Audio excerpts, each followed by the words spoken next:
क्या आपको पता है सिर्फ एक ट्रिक से पाइथागोरस प्रमेय को आप सिर्फ 5 सेकंड में हल कर सकते हैं। आइए देखते हैं कैसे।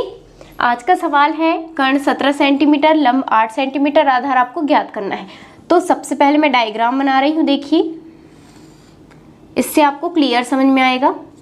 सबसे बड़ी रेखा आपकी कर्ण कहलाती है, कितना दिया है 17 सेंटीमीटर।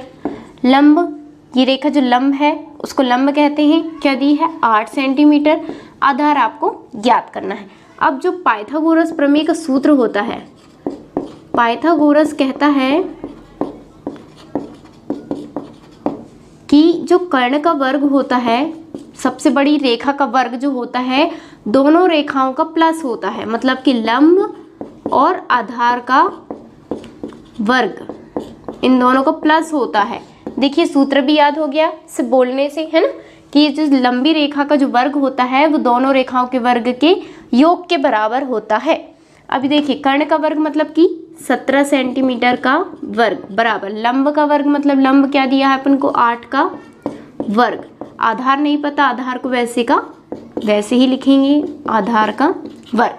17 का वर्ग कितना होता है नहीं पता है आपको, तो आप 17 गुणित 17 करके आप इसका वर्ग निकाल सकते हैं। 17 का वर्ग होता है 289 बराबर 8 का वर्ग होता है 64, 8 गुणित 8, 8 8 64 धन आधार का वर्ग वैसे का वैसे ही। अब देखिए आधार का वर्ग निकालना है, 64 इस तरफ ले आएंगे पक्षांतर करके, तो ये धन का था इस तरफ आके ऋण में बदल जाएगा बराबर आधार का वर्ग। आधार का वर्ग वैसे का वैसे ही चलेगा। 289 में से 64 जाएंगे तो आपके बचेंगे 225 बचेंगे।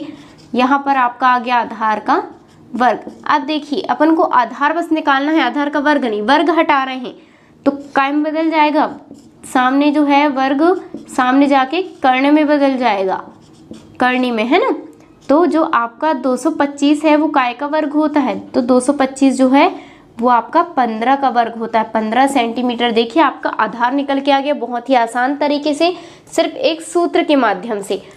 बहुत ही सरल ट्रिक है। ऐसे ही आपको दूसरे सवाल का जवाब देना है। लंब बराबर 6 सेंटीमीटर, आधार आपका 8 सेंटीमीटर दिया, कर्ण आपको ज्ञात करना है। इसका जवाब आप मुझे कमेंट्स में ज़रूर बताइएगा। अगर आपको ये ट्रिक पसंद आई हो, ऐसे ही वीडियोस देखने के लिए हमारे चैनल को सब्सक्राइब ज़रूर करें। Thank you.